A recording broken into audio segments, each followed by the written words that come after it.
Hello, everybody. This is Don here, Photo Memoirs. As you can see, this is kind of just a little photo walk, little POV style, but kind of my own reaction to it as well, if you could say it that way. So I challenged you guys to go out and document and take photographs of your neighborhood, and that's kind of what I'm doing here. It's very cold lately, so sometimes staying close to home where it's a little bit warmer is a little bit of a good idea. This is one of those days, but I wanted to get out. I wanted to do some photographs, so I just kind of went for a little walk just in my own neighborhood. So this is in northwestern end of Seoul, close to Goyang or Ilsan, if you're familiar with Seoul or the geography of South Korea at all. Yeah, it's on the top left corner, basically near the mountains and close to Goyang. This is Bulgwang. The neighborhood name is Bulgwang-dong, Eunpyeong Gu. So it's just there's nothing remarkable or spectacular about the area. It's kind of just a residential area. There are a lot of apartments and a lot of these kind of villas, which are like 4 stories high. And then there are, of course, some um, what you call apartment buildings that are, just 1 or 2 buildings that are 15, 16 floors. But there are also some bigger name brand complexes with a whole bunch of apartment buildings. You can probably see some of that in this video, but for now we're just kind of exploring down some of the side streets with more of the villa type styles. So I hope wherever you are, it's been warm. If you're in Korea or if you're in another country that has winter, yeah, just stay warm. But if you can, get out, explore, do some photography. I think it's worth it. It's worth it to brave the weather, to go out and shoot. So yeah, this is my neighborhood. You can see the apartments there in the background. The mountain. It's one of the big reasons why people would visit this area. If you're in Korea or visiting Korea, this is the very top of the subway line 6 at Dokbawi Station. It's the area that I've lived in for the last 6 years or so. So it's kind of home for the last little while for me. So although I'm very familiar with the area, I've been here, up and down these streets so many times, but still, uh, I'll go out and I'll have a photo walk just in the same area, the same places that I've been, 100 times. And you know what? Still, things change. You see something new, you see something different. Maybe it was always there before, but you know you're looking at it from a different angle, from a different perspective, and then before you know it, you find something cool. Lately I've been doing a lot of photographs. When I've gone out, I've been using a much narrower aperture. And so on this day, most of the photos are taken with an aperture of f22, so it's stopped down almost as much as possible. So even though I have so much light, most of the photographs are darker, and that's because I'm using such a stop down aperture. So I'm not really sure why, but I just like going out and kind of experimenting. So Basically, with this method, what I'm doing is I'm increasing my ISO, so I'm keeping that up, which is perfectly fine with street photography or documentary style photography, right? You're going to have some more grain in the image, and in fact, sometimes I actually prefer to have some more grain in my images, so I'm perfectly fine with that. The other thing is that I'm with such a narrow aperture, I'm kind of forced to also pull down my shutter speed. So in some cases, the shutter speed is quite slow. Maybe in some of these 1/30th of a second. Most of them I think are faster than that, but still some of them are actually quite low. You'll see it a little bit later because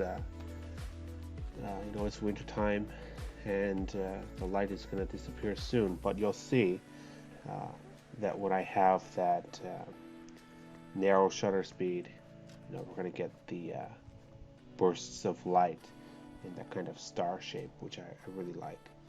So that's one cool thing about it. The other thing is about such a narrow shutter speed, you get so much in focus, right? So I'm just seeing this cool little setup here. Sorry, you can't really see it from the GoPro, but you only see the cement block. But basically, I just saw this nice setup with the snow on the roof there, rooftop below. I'm going to show you the photo, but actually I checked it out in the camera and then I kind of circled right back to do it again because I noticed that it was too far off to the side. So basically that's what I'm doing. I'm coming back and I'm going to see, I'm going to reach further as far as I can get to the right to get this image, which I'm very happy with that image. So basically, we're just out for a walk basically. Just in this residential area, close to home, and not anything really special. There's no really real reason for any tourists to come to this area other than for the mountain. A lot of people come for the mountain there. It's a big national park. Although there are thousands of entrances, this is certainly one of them. So it's one way to go up. And basically, I guess we call this more like urban landscape type images. Not focusing too much on the people, but focusing on the building and the just the landscape, the cityscape, basically. So I don't call my work street photography, actually. I don't define it as street photography. A lot of it definitely will classify as street photography, but I like to define my work as more of documenting. I really like to just go out and document what I see. So even in my small town, even in this neighborhood, I can go out for a lot of time just documenting what I see, documenting the people, but not necessarily just the people, but also the buildings or anything that I think in the moment that's interesting, and then I can come away with an image or something that I can share with you guys. Sometimes you get very low to the ground, sometimes you get high. Some of these images I'm not really sure about. I'm just documenting when I come home. There's definitely more photographs that I'm not showing you that I do show you. So not everything is perfect every time, right? I've seen this kind of cool place, so take some photos here. See, that's what I was talking about. You see the light in the back room, in the background. because I'm using that narrow aperture, the light catches into the lens and then becomes like a starburst effect. And I really like that effect, and I like it here in color, so I was definitely enjoying taking this photograph. There you go, that's my neighborhood for you. And I saw another place here. You're not going to be able to see it very well from the video, but basically, yeah, I like the leaves and the snow, so I included it. I took another shot of that similar scenery in the same building. Yeah, so it's already getting dark out, right? So it's winter. It gets dark real fast. It's freezing cold. Actually, when I came back in, my wife told me, "Oh, you weren't gone very long. It's too cold, so that's why you just came home right away, right?" Yeah, usually if I'm out doing photography, I'll usually be a couple hours or something like that. I'll go somewhere, I'll explore, I'll come back. But yeah, this day it was really cold, so I just did. I just explored around very close to home. Maybe about a half an hour or so, but I cut a lot of that out just to make it, more digestible for you guys. But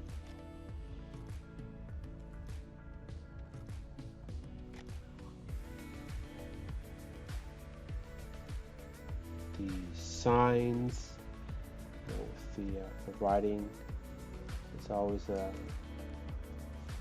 intriguing feature of the photographs. If you're in Asia, if you go to China, Japan, Korea, different writing. Not 100% special. If you're in Korea, it's not going to be super intriguing or anything like that. But when you're out documenting, you're documenting.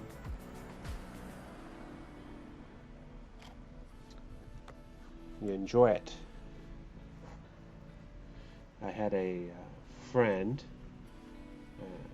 He's into art and all this type of crafts. He's an artist. But that's one time he showed me. He had some trips that he took to Japan. Basically, he had all these Polaroid photographs that he took of just everything. Vending machines, air conditioners, and he just said, everything is interesting to him, and then he took all these Polaroids of every small detail that he, kind of saw on his journey, and then sometimes those images gave him inspiration later on, so he just documents every small detail that he finds. So I just like documenting all types of things. You get close, document some details, but you can document kind of your neighborhood, which is the challenge that I'm giving you guys this month. That was the photo challenge for the photography mentoring program rather. So if you're participating, go out, get the photographs, photograph your neighborhood, and not just like I'm doing today. I'm doing more of the buildings, and a lot of the photos were not with much pictures. It's just a cold day with some snow, so I'm just out enjoying that a little bit. But incorporate some of your neighborhood, people. Incorporate some of your neighbors in your photographs, and I think that will be really, really good. And of course, I do that as well. Not on this particular day, but other days. Anyway, I think that's all for this video, so I'll see you guys in the next one.